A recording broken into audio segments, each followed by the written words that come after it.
On October 7, 2001, the George W.H. Bush administration felt compelled to launch the War on Terror following the September 11 attacks, as there was no other way to answer to the domestic public. Thus, SIGAR, a military operation codenamed Enduring Freedom, was initiated. Through multiple waves of powerful airstrikes, the Taliban's command system and over 85% of their fixed targets were destroyed. Concurrently, the administration supported the anti-Taliban Northern Alliance in launching a ground offensive. Advancing irresistibly, they captured key strongholds one after another. The Taliban ground forces collapsed completely, and in less than 2 short months, the Taliban fundamentally disintegrated. They lost control over most regions and retreated to the Kandahar mountain areas in southern Afghanistan. On December 5, the Afghan Interim Authority, backed by the United States, was established. On December 20th, under a United Nations mandate, countries including the US, the UK, France, Germany, Australia, and Canada formed the International Security Assistance Force (ISAF) to deploy into Afghanistan. On December 22, the Afghan interim government was officially inaugurated, which, after the 2002 Kabul Conference, expanded into the Transitional Islamic State of Afghanistan to gradually advance institutional development. Meanwhile, mobilized by the U.S., the scale of ISAF expanded to 18 nations, creating a framework of an 18-nation coalition jointly managing Afghanistan. Of course, in reality, the situation in Afghanistan was controlled entirely by the United States alone. At that time, America was riding high, harnessing the resolve of a nation struck by the 9/11 terrorist attacks. It secured the support of 190 countries and 46 international organizations. Among them, 542 countries froze assets related to the Taliban and al-Qaeda. 23 countries agreed to host U.S. troops. Over 40 countries opened their airspace to the U.S. or allowed U.S. aircraft to land, and 46 international organizations, including NATO and ASEAN, issued declarations of support.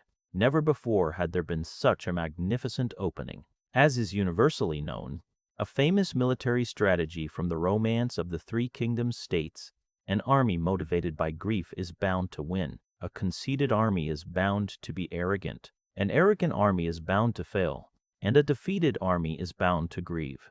Thus, we, under the correction of destiny, America in Afghanistan ushered in a dynamic of a high start followed by a low finish, a continuous decline and defeat lasting nearly 20 years. In the face of a massive counteroffensive by the Taliban, the U.S. military and the Afghan government forces under Ashraf Ghani proved utterly defenseless, comparable to the twilight years of the Northern Song dynasty. By 2021, the Taliban regained control of 70% of Afghanistan's territory. Ultimately, the U.S. Biden administration abandoned Ghani's Afghan government, hastily withdrew, left behind vast amounts of advanced equipment, and executed a literal escape. The local pro-American collaborators directly reenacted the Kabul mid-air acrobatics. Man, the most hilarious part is that actually, the day before the U.S. military evacuated Kabul, a Taliban unit had already entered the city and conducted a peaceful handover with the U.S. military. After the U.S. military withdrew, Afghanistan fell back under Taliban control. According to the recollections of some evacuated U.S. soldiers, because the road from their base to the Kabul airport had already been cut off by the Taliban, they even had to lower their postures during the evacuation, carrying a white flag made from white shirts. They humbly begged the Taliban soldiers to leave them a way out. The Taliban forces arrogantly conveyed the message of their extremely haughty leaders: "We won't capture you, let alone kill you. You are not welcome here either. Beat it, and leave your weapons behind." In just 20 years, how did America, once welcomed by all social strata in Afghanistan as a righteous army, degenerate into a transportation captain-in-chief helping the Taliban upgrade its equipment? 20 years ago, I set out on a journey from Washington and began the Second Afghan War. Although the territory of Afghanistan was unified after just 20 short years, it has unexpectedly changed to this extent, becoming our burial ground. Hello, audience friends. Long time no see. I am Lion from the World Economic Network. on February 26, 2025. According to a report by The Hill, President Trump expressed extreme anger, stating that every single general involved in the Afghanistan withdrawal should be fired. On the same day, Defense Secretary Hegseth stated that the Pentagon is comprehensively reviewing every aspect of the August 2021 withdrawal and plans to pursue full accountability. Although the statements from Trump and the Defense Secretary can basically be considered talking nonsense again, since the practical possibility of this happening is infinitely close to zero, we can still sympathize with this kind of dissatisfaction. Trump's dissatisfaction was planted during his 1.0 term because he suffered a massive setback at the hands of the U.S. military stationed in Afghanistan. On January 20, 2017, Trump launched his first term shouting, "America first." What lay right before him was a situation where the government's fiscal deficit had hit a new record high. Coming from a businessman's background, Trump thought it was too much of a money burner, so costs had to be cut. However, the budgets for government departments are fixed and approved by Congress. This portion of money could not be spared. So what could be spared were those extra expenditures outside of the government budget. And where was America's largest extra expenditure at that time? It was the military spending for troops stationed in Afghanistan. By this time, America had been stationed in Afghanistan for 15 years and had already thrown over $2 trillion into it. But Trump believed that America had not gained any benefits from that $2 trillion. The Taliban, which had originally been almost wiped out, was flourishing everywhere in the rural areas of Afghanistan again. The Afghan government was completely a carbon copy of Chiang Kai-shek. The areas it could control were limited only to cities and transportation lines, with a trend of further shrinking. This made Trump highly dissatisfied. Having spent so much money, you guys didn't achieve anything. Where did that $2 trillion go? In fact, during the era of tax king Joe Biden, corruption scandals involving the U.S. military in Afghanistan were frequently exposed. For example, at a 2024 hearing, U.S. Representative Michael Waltz held up a nut that was quoted to the Pentagon at $90,000, while its actual price was $9.90 with free shipping, and in fact, it sells for only $3.98 with free shipping over here. Furiously questioning the Pentagon, he was talking about a procurement scandal involving the U.S. Air Force in Afghanistan back in 2014. It had been investigated by auditors sent by Biden at the time, but it quickly led nowhere. It was just that in 2024, Michael Waltz dug it up again to talk about it for a while, unexpectedly causing a broader public outcry. There must be a problem here. Investigate, with no upper limit. Therefore, Trump demanded Mark Esper, who had just replaced James Mattis, who resigned over his opposition to Trump's withdrawal from the Kurdish-controlled area in northern Syria, to work with Treasury Secretary Stephen Mnuchin to push forward an audit of the military spending of the U.S. troops in Afghanistan. Although Esper fundamentally did not want to take this miserable job, he knew very well that if he refused, he would immediately follow in the footsteps of his predecessor Mattis and be fired by Trump. So he had no choice but to obey. In September 2018, the U.S. Department of the Treasury organized a massive auditing team of over 2,000 people, preparing to head to Afghanistan to thoroughly investigate the military expenditure accounts of the U.S. military in Afghanistan. However, when these investigators stepped into Afghanistan, various accidents happened one after another. On October 3, 2018, a U.S. Air Force C-130J Super Hercules transport aircraft crashed in Nangarhar province in eastern Afghanistan, killing all 11 people on board.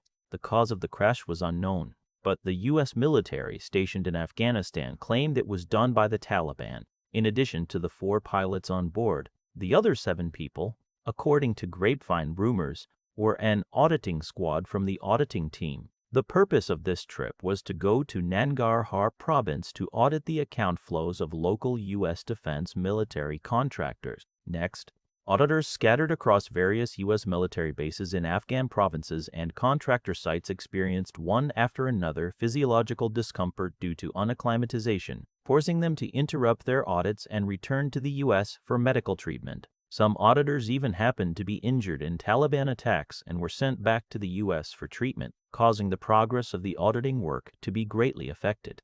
As for those who died in accidents, there were quite a few, such as falling to death due to depression or dying in car accidents on the way to work. In short, in just one short year from 2018 to 2019, 21 auditors met with various fatal accidents in Afghanistan. If the time frame is expanded from 2014 to 2021, that number becomes 37 people. To be honest, the casualty rate of U.S. auditors was higher than that of the Navy SEALs. Because auditors frequently met with accidents in Afghanistan, Trump began to turn a blind eye to the investigation of where the military spending went and was forced to give up the audit of the Pentagon's accounts. Consequently, after making this decision, the personal safety situation of the auditors in Afghanistan indeed improved greatly. Once personal safety was guaranteed, the auditors actually managed to uncover some minor issues.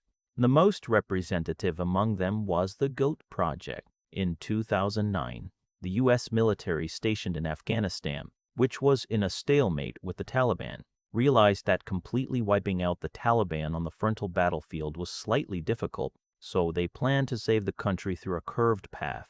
By developing Afghanistan's economy and raising the living standards of local people, they aimed to reduce support for the Taliban.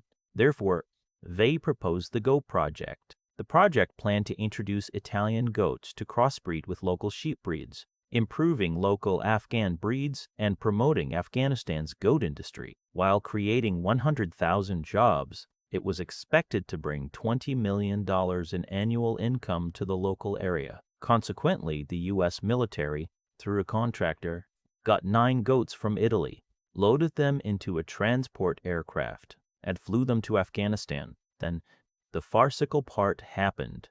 The Afghan Ministry of Agriculture stated, "We didn't see any sign of goats." Meanwhile, the total bill submitted by the U.S. military to the Pentagon was even more staggering. The cost items in the bill included, but were not limited to, purchasing special anti-terror dungeons, purchasing vaccines for the goats that could prevent biochemical weapons, the cost of transport aircraft flights and pilot subsidies, commissions for hiring armed escort teams to ensure the safety of the transportation process, extra insurance fees for aircraft passing over Taliban-controlled areas, the budget costs for a goat gene improvement breeding research project in cooperation with Colorado State University in the United States. The total came to $6 million. However, Colorado State University stated there was no goat gene improvement research project at all. As for the literal $1.9 million in research fees, they didn't see a single cent. The U.S. military stated those 9 goats were originally not for the Afghan Ministry of Agriculture. Since we were doing United Front work to sow discord and dismantle the Taliban-occupied areas, these 9 goats were naturally delivered to the Taliban-controlled areas. Where is the anti-terror dungeon? It was used, and to prevent bacterial infection, it was destroyed. Where are the vaccines that could prevent biochemical weapons? They were injected into the goats' bodies. Where is the armed escort team? After completing the escort mission, it was disbanded.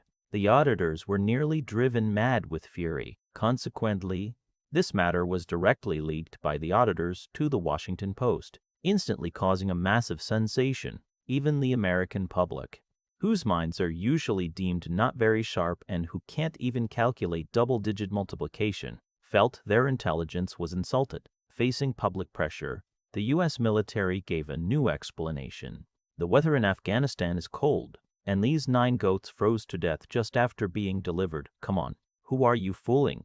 The habitat of goats is precisely in high-altitude mountain areas, and they inherently have a strong ability to withstand the cold. How could they freeze to death so easily? Ultimately, pressed into a corner, the U.S. military told the truth. The goats did not freeze to death, and they were delivered to Afghanistan. But right after stepping off the transport aircraft, they were roasted and became a dinner addition for the officers at Bagram Air Base that night. This at least makes some sense, but spending $6 million to eat a roasted goat dinner is way too absurd. For such a ridiculous scandal, someone ought to be held accountable, right? Guess what happened? Nothing happened. No one bore any responsibility for this matter, because everything was blamed on management oversight and procedural flaws next time for sure. How pleasant it was for the Smith commissioners in Afghanistan at that time was something that even the Smith commissioners within the United States could not imagine. This kind of operation can no longer be called corruption. It's called highway robbery. They didn't even bother to hide it.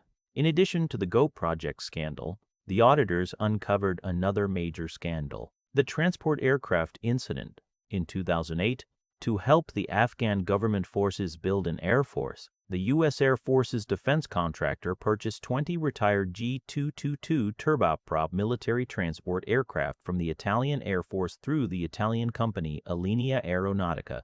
This type of transport aircraft has very good short takeoff and landing performance, suitable for use in Afghanistan's rugged terrain with lagging infrastructure. The total contract value was $486 million, which later rose to $514 million. However, after these aircraft were delivered, the pilots and ground crews of the Afghan government Air Force continuously complained. The aircraft suffered from numerous technical defects, including engine failures and unstable avionics systems. In addition, they complained about insufficient spare parts supply, lack of maintenance support, and a lack of necessary safety training. As a result, after constantly cannibalizing parts from one aircraft to fix another, only 4 aircraft possessed the capability to fly. The remaining 16 aircraft were shelved for a long time at Bagram Air Base as organ donors to maintain the flights of those 4 usable aircraft. And those 4 transport aircraft that could fly also lost their flight capability in 2014 due to improper use and poor maintenance. Thus, all 20 aircraft were officially scrapped in that year. At the end of that year, they were sold as scrap metal for a mere $40,000. The audit report pointed out that several former U.S. Air Force officers had actively operated this project during their active service and seamlessly transitioned to become agents for the defense contractor operating the project after retirement, presenting a clear conflict of interest. Despite this, no one received any punishment for the scandal in the end. Responsibility was similarly blamed on management oversight and procedural flaws next time for sure. Even more eye-searing was the villa scandal. Starting from 2012, under the pretext of attracting international talents to support Afghanistan, the U.S. military spent $150 million to build dozens of villas in Kabul, with each villa costing $3 million. The cost was 10 times that of similar villas locally. The reason why they were so expensive was that they equipped these villas with anti-biochemical toilet seats costing about $10,000 each, anti-corrosion refrigerators costing about $16,000 each, impact-resistant coffee cups costing $2,200 each, composite material ashtrays costing $500 each, bottled water costing $13 each. Moreover, the annual maintenance bill for each villa was as high as $12 million. However, after these villas were built, not a single one was used to attract international talents. Instead, they were entirely carved up and occupied by senior generals of the U.S. military and NATO coalition forces stationed in Kabul. However, the auditor responsible for investigating the villa scandal, after reaching an initial report, fell to his death in an accident in 2018. The investigation into the villa scandal then led nowhere. The final conclusion was excessive luxury, but no direct embezzlement found. This was still not the ugliest part. The ugliest part was the ghost soldiers. In 2008, the U.S. Congress established an office called the Special Inspector General for Afghanistan Reconstruction, SIGAR, to focus on auditing and investigating corruption and fraudulent behavior in the war zone. After the working group was established, they conducted a project called Lessons Learned, interviewing hundreds of people, including U.S. generals, diplomats, aid workers, and Afghan officials. At that time, these interviewees thought the content of what they said was confidential and anonymous, so most answered questions truthfully. But unexpectedly, the Washington Post found out about this project, the very same media outlet that had once exposed the Pentagon Papers regarding the Vietnam War and the Watergate scandal. Consequently, the Washington Post dug in against the federal court, and after fighting a 3-year lawsuit, finally obtained these Afghanistan documents. In December 2019, the Washington Post published a heavyweight article that shocked the entire United States regarding the truth of the war. It exposed a vast amount of corruption scandals across various U.S. agencies in Afghanistan. Among them, The most prominent was that while the Afghan security forces nominally possessed about 300,000 to 350,000 soldiers and police officers, the actual number of personnel on duty was far lower than this. All of them were drawing salaries for ghosts. Reports pointed out that tens of thousands or even nearly 100,000 people on the roster did not exist at all. Correspondingly, the United States paid about $750 million annually for the salaries of the Afghan security forces, but due to the existence of a large number of ghost soldiers, the massive military funds were intercepted at various levels and pocketed by corrupt commanders and officials. At the same time, to demonstrate progress to Washington, U.S. military commanders and the Afghan government long exaggerated the strength of the forces. Data showed that many camps had only 80% of their authorized personnel. Soldiers often appeared only on payday and subsequently deserted or engaged in other activities. If it were just drawing empty salaries, it might still pass. But what was even more exaggerated was that many units were fundamentally taking US dollars to train soldiers for the Taliban. Anyway, the money had already been carved up, and no one really cared about who the soldiers were being trained for. As for the U.S. Agency for International Development, USAID, providing $216 million to Afghan women in 2014 to heavily sponsor them to attend university and major in things like golf playing techniques, spending $43 million in 2015 to build a CNG fueling station in Afghanistan where there were almost no cars burning natural gas, spending $34 million to build a military base that was never activated, spending $8 million to build a consulate that was never activated, spending $6.5 million to build a signal tower that was never activated, spending $28 million to purchase jungle combat camouflage uniforms for Afghanistan, whose forest coverage rate is pitifully low. These were already trivial drops in the bucket unworthy of mention. Even these scandals that were audited were just the tip of the iceberg of the corruption scandals of the U.S. military in Afghanistan. In reality, they were deliberately released by the Smith commissioners just to give the auditors something to hand in. In other words, what was investigated and put on the table was merely a smokescreen to cover up even larger corruption scandals. If they investigated further down, then everyone would no longer be able to maintain dignity. It can be said that the audit of the military spending of the U.S. military in Afghanistan during Trump's first term was a half-hearted operation, similar to Comrade Jianfeng's anti-corruption campaign in Shanghai, only swatting flies without hitting tigers. So no wonder Trump, after launching his 2.0 term, still has his resentment toward the generals of the U.S. military in Afghanistan completely dialed to the maximum. During the nearly 20-year Afghan war, the U.S. military directly spent $216 trillion in Afghanistan. If debt interest and veterans' benefits are factored in, the total cost will approach $8.5 trillion.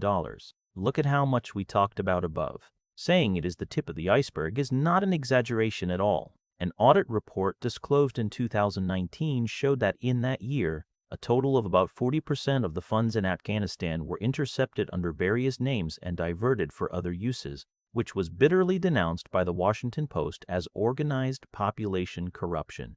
1/3 of USAID's projects in Afghanistan did not exist or were not used. So where did the money for these projects go? The Smith commissioners of the U.S. military stationed in Afghanistan stated, "I don't know." To the Smith commissioners, the war itself was a victory, a feast, where there was money to be made and money to be shared. It was a collaborative performance by various Smith commissioners across each link of the entire operational chain of the U.S. military in Afghanistan, a dividing of spoils wrapped in the legal cloak of the American flag. If you don't scoop some, and I don't scoop some, how can the Smith commissioners scoop anything?